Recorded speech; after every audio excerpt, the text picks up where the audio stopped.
Hi అండి అందరికీ. నేను మీ అఖిల సందీప్. అందరూ బాగున్నారా? నేను బాగున్నానండి. ముందుగా మీకు advance happy new year.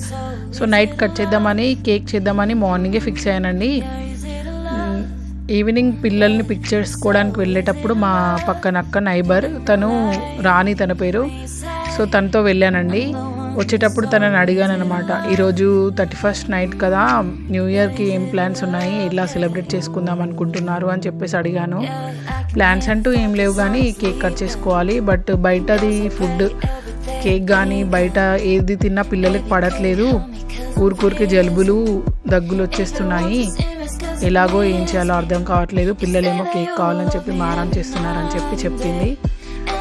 So నాకు ఒక థాట్ వచ్చిందండి, నేను ఎలాగో కేక్ చేద్దాం అనుకున్నాను కదా, సో వాళ్ళకు కూడా ఒకటి ఎక్స్ట్రా చేసేసి ఇచ్చేసి వస్తే హ్యాపీగా ఫీల్ అవుతారు వాళ్ళు పిల్లలు అని చెప్పేసి అనుకున్నాను. బట్ నాకు అసలు కేక్ చేయడం అనేది రాదండి. బేస్ వచ్చు, బట్ డెకరేషన్ ఎలా చేయాలో అసలు ఏ థాట్ లేదు. అప్పుడే ఒక ఐడియా వచ్చిందండి. మన జామ్ ఉంటుంది కదండి, కిసన్ జామ్, దాన్ని డబుల్ బాయిలింగ్ ప్రాసెస్లో మెల్ట్ చేశాను. ఒక పాలిథిన్ కవర్లో వేసుకొని చిన్నగా దానికి హోల్ చేసేసి ఇలా హ్యాపీ న్యూ ఇయర్ అని రాశాను. నా థాట్ ఎలా ఉందో కొంచెం కామెంట్ సెక్షన్లో తెలియజేయండి. మా థాట్స్ నచ్చితే లైక్ చేయండి, షేర్ చేయండి, కామెంట్ చేయండి, సబ్స్క్రైబ్ చేసుకోండి. నా ఛానల్ని ఇప్పుడు ఇలాగే సపోర్ట్ చేయండి ఫ్రెండ్స్. సో పక్క వాళ్ళ ఆనందాలు షేర్ చేసుకోవడం అంతకంటే హ్యాపీనెస్ ఇంకోటి ఉండదు కదా.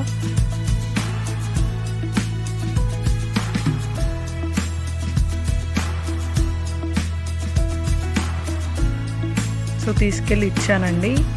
చాలా హ్యాపీగా ఫీల్ అయ్యారు. తనే చేద్దాం అనుకుందంట హోమ్ మేడ్, కానీ నేను ఇచ్చేసరికి అబ్బా థ్యాంక్ యూ అని చెప్పేసి అంటుంది.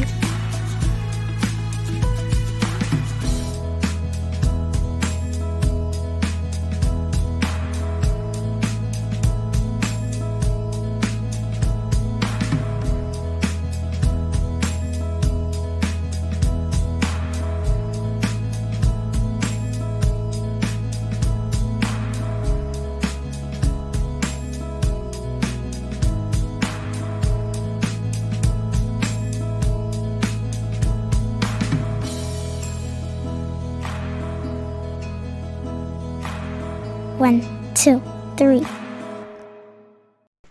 చూసారు కదా, నా కేక్ ఫైనల్ అవుట్పుట్ అనేది ఇలా వచ్చింది.